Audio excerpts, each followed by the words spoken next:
ছোট থেকে এই সমস্ত কাজগুলো করান, দেখবেন আপনার শিশু হবে বুদ্ধিমান এবং খুব তাড়াতাড়ি তার মস্তিষ্কের বিকাশ ঘটবে। চলুন তাহলে জেনে নিই এই কাজগুলো কি কি। Hi friends, Bengali baby care টক শোতে আপনাদের সকলকে স্বাগত। শিশুদের মস্তিষ্ক গঠনে ভূমিকা রাখে ক্রসিং দ্য মিডলাইন অ্যাক্টিভিটিস। এটা আসলে কি? হাত বা পাকে শরীরের মাঝ বরাবর ঘোরানোর নামই হলো ক্রসিং দ্য মিডলাইন অ্যাক্টিভিটিস। একে ব্রেন এক্সারসাইজও বলা হয়। আমরা সকলে না জেনেই কিন্তু এই ধরনের অ্যাক্টিভিটি করি প্রায় সারাদিন। এই ধরনের কাজগুলো শিশুদের দেহে ভারসাম্য আনে। বাচ্চারা কোন হাতে কাজ করতে স্বাচ্ছন্দ্য বোধ করছে সেটা কিন্তু এই ধরনের অ্যাক্টিভিটি করলে বাচ্চারা ছোট থেকেই সেটা বুঝতে পারে। পাশাপাশি শরীরের সঙ্গে হাত ও পায়ের ছন্দ তৈরি হয় এবং নিজেকে বুদ্ধিমান হিসাবে বড় করতে চাইলে এগুলোর কিন্তু কোনো বিকল্প নেই। তাহলে চলুন আপনাদের আজকে বলে দিই যে ক্রসিং দ্য মিডলাইন অ্যাক্টিভিটিস কোনগুলো এবং খেলার ছলে কিভাবে বাচ্চাদের আমরা বুদ্ধিমান করতে পারি।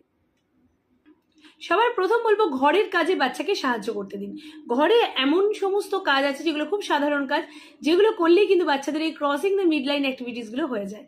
দেখুন, ক্রসিং দ্য মিডলাইন অ্যাক্টিভিটিস বলতে এই আমাদের টোটাল শরীরটাকে যদি মাঝ বরাবর আমরা ভাগ করি, তাহলে ডান দিকের বডি পার্টস যদি বাঁ দিকে করি বা বাঁ দিকের বডি পার্টস যদি ডান দিকে করি, সেটাই এক প্রকার ক্রসিং দ্য মিডলাইন অ্যাক্টিভিটিস।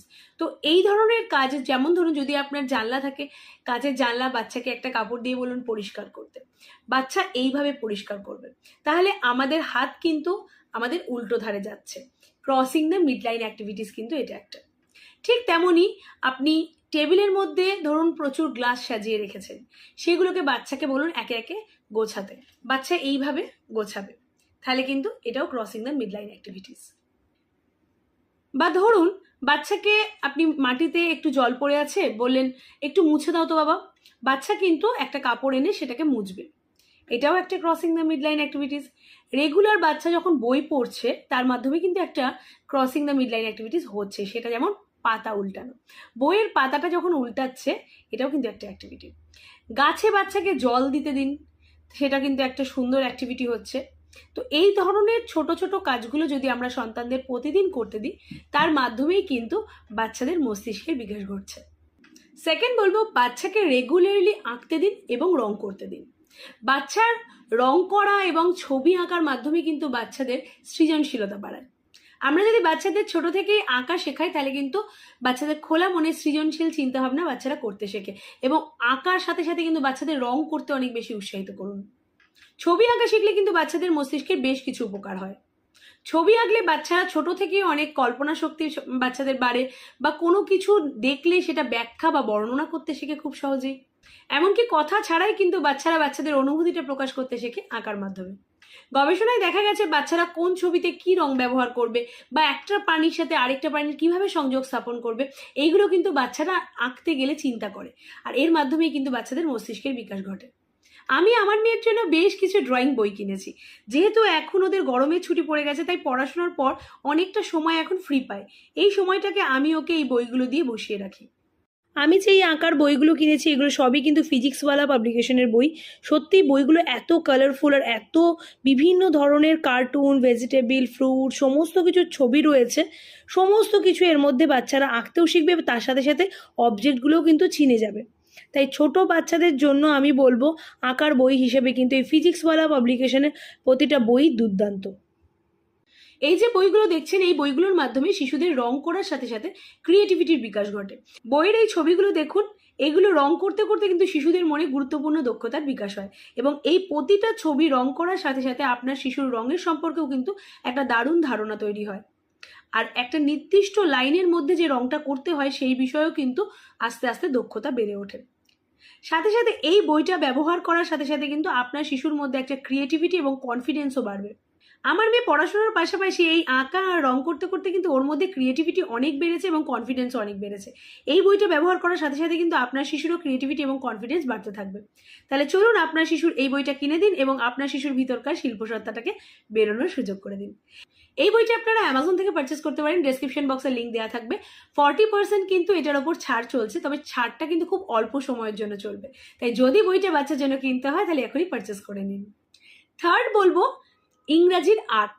হ্যাঁ, একটা বড় হোয়াইট বোর্ড, ব্ল্যাক বোর্ড বা বড় আর্ট পেপারের ওপর বাচ্চাকে ইংরাজির আর্ট লিখে দিন বা ইনফিনিটির চিহ্ন বড় করে এঁকে দিন। এর ওপর বাচ্চাকে হাত বোলাতে বলুন। এরপরেই 8টার ওপর যতবার বাচ্চা পারবে হাত বোলাবে, এটা কিন্তু খুব ভালো একটা মস্তিষ্ক বিকাশের অ্যাক্টিভিটি। এটা বাচ্চা মানে খেলার মাধ্যমে যে কোনো সময় করতে পারে, বা বাচ্চা যদি খুব চঞ্চল হয় সেক্ষেত্রে 8টা অনেক বড় করে এঁকে দেবেন এবং একটা ছোট্ট খেলনা গাড়ি ওর হাতে দিয়ে দেবেন, দিয়ে বলবেন এটা হচ্ছে একটা রাস্তা যার ওপর দিয়ে তুমি গাড়িটাকে চালাবে। বাচ্চা কিন্তু তাতে মজাও পাবে এবং ও কন্টিনিউ এটা করতে থাকবে। কিছুক্ষণ পর দেখবেন বাচ্চার হাতে ব্যথা করছে, বাচ্চা ডান হাতে করছিল, কিছুক্ষণ বাদে সে বাঁ হাতে করবে। এইভাবেই দুটো হাত ও পরিবর্তন করে এটা করতে থাকবে। এই অ্যাক্টিভিটিটা কিন্তু ব্রেনের জন্য খুব ভালো একটা অ্যাক্টিভিটি। নাম্বার 4 বলবো বাছাই করতে দিন। হ্যাঁ, বাছাই করাটাও কিন্তু একটা খুব ভালো crossing the mid line activity. Crossing the mid line activity কিন্তু শুধুমাত্র একটা মোটর স্কিল না, এটা ভিজুয়াল স্কিলও। তার জন্য আমি বিভিন্ন ধরনের বোর্ড বুক নিয়েছি, আপনারা যে কোনো কিছু নিতে পারেন। আমি এখানে বাছাই করার জন্য বেশ কয়েক রকমের বোর্ড বুক নিয়েছি। এবার এই বোর্ড বুকগুলোর মধ্যে আমি নির্দিষ্ট একটা বোর্ড বুক আমার মেয়েকে বলবো এখান থেকে বাছাই করতে। যেমন ধরুন আমি এতগুলো যে বোর্ড বুক রেখেছি, আমি ওকে এখান থেকে বলছি যে বার্ডসটা তুমি এখান থেকে তুলে বাছাই করো। ও কিন্তু পুরোটা ভালো করে চোখ দিয়ে দেখবে এবং চোখের সাথে সাথে হাতটাকেও গিয়ে কিন্তু মেলানোর চেষ্টা করবে যে কোথায় বার্ড আছে। ও তার থেকে বার্ডটাকে বেছে কিন্তু বাছাই করে আলাদা করবে। তো এইভাবে যদি আমরা বাছাইটা ওদের করতে দিই, এটা কিন্তু বাচ্চাদের ব্রেনের জন্য খুব ভালো একটা অ্যাক্টিভিটি। নাম্বার 5 বলবো সাইড বেন্ড। এটা কিন্তু বাচ্চাদের মস্তিষ্কের জন্য খুব ভালো একটা এক্সারসাইজ। সকালবেলা সন্ধ্যেবেলা যে কোনো সময় বাচ্চা যখন এক্সারসাইজ করতে পছন্দ করবে, ওর মন চাইবে, তখন এই ধরনের অ্যাক্টিভিটি কিন্তু অবশ্যই বাচ্চাকে করাবেন। সাইড বেন্ড এক্সারসাইজটা কিরকম? প্রথমে পা ফাঁক করে সোজা হয়ে দাঁড়াতে হবে, তারপর কোমর পর্যন্ত সোজা রেখে সাইডে ঝুঁকে ডান হাত দিয়ে ডান পা এবং বাম হাত বাম কানের সঙ্গে লেগে থাকবে, এবং বাঁ হাত দিয়ে বাঁ পা, তখন ডান হাত ডান কানের সঙ্গে লেগে থাকবে। এইভাবে স্পর্শ করার চেষ্টা করতে হবে। এটা একটা সাইড বেন্ড এক্সারসাইজ। এটাও কিন্তু বাচ্চাদের বুদ্ধি বিকাশের জন্য খুব ভালো এক্সারসাইজ। নাম্বার 6 বলবো লেটার ক্যান্সেলেশন। লেটার ক্যান্সেলেশনটা কিন্তু আমাদের বড়দের ছোটদের সবার জন্য ভীষণ ভালো একটা crossing the mid line activity. বড় একটা হোয়াইট বোর্ড, কার্ডবোর্ড বা আর্ট পেপারের ওপর বড় বড় করে বিভিন্ন লেটার পরপর লিখে দিন। ইংলিশ লেটার হতে পারে, বাংলা লেটার হতে পারে। ঠিক সেখান থেকে একটা নির্দিষ্ট লেটার বাচ্চাকে বলে দিন এবং সেখান থেকে সেটাকে ক্যান্সেল করতে বলুন। যেমন ধরুন আমি সামনে যেরকম এ থেকে জেড অব্দি বিভিন্ন লেটারগুলোকে ঘুরিয়ে ফিরিয়ে মিক্সড করে লিখেছি বিভিন্ন লাইনে, তার মধ্যে আমি আমার মেয়েকে বলছি এটাকে খুঁজে বার করে ক্যান্সেল করতে।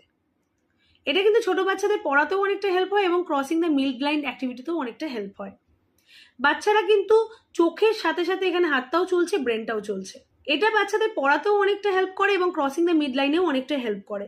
ভালো করে খেয়াল করে দেখুন, এটা কিন্তু বাচ্চার ব্রেনও চলছে, হাতও চলছে এবং চোখও চলছে। একসাথে চোখের সাথে crossing the mid line activity কিন্তু হচ্ছে। আসলে শিশুকে মানুষ করাটা যতটা না বিজ্ঞান, তার থেকে অনেক বেশি শিল্প। তাই আমাদের ঠিকমতো জানতে হবে যে কি করলে শিশুদের শারীরিক, মানসিক এবং চারিত্রিক বিকাশ ঠিকমতো হবে। তাই আজকে এই ভিডিওর মাধ্যমে আপনাদের সাথে শিশুদের মানসিক বিকাশের কতগুলো উপায় শেয়ার করলাম। অবশ্যই রেগুলারলি খেলার ছলে বাচ্চাদেরকে এগুলো করাবেন, বাচ্চাদের বুদ্ধির বিকাশ ঘটবে, মস্তিষ্কের বিকাশ ঘটবে। এখন যেহেতু শিশুদের ছুটি চলছে বা প্রচন্ড গরমে শিশুরা স্কুল যাচ্ছে না, হয়তো অনেকেই বাড়িতে রয়েছে, তাই পারলে যতটা পারবেন শিশুদের অ্যাক্টিভিটির মধ্যে ব্যস্ত রাখুন। তাহলে দেখবেন শিশুদের মানসিক বিকাশ কিন্তু ত্বরান্বিত হবে। কারা কারা এই সমস্ত অ্যাক্টিভিটিগুলো বাড়িতে করালেন এবং কোন কোন অ্যাক্টিভিটিগুলো বাচ্চা করে, অবশ্যই আমাকে কমেন্ট করে জানাবেন। এই ছিল আজকের ভিডিও। নেক্সট ভিডিও নিয়ে আসছি খুব তাড়াতাড়ি।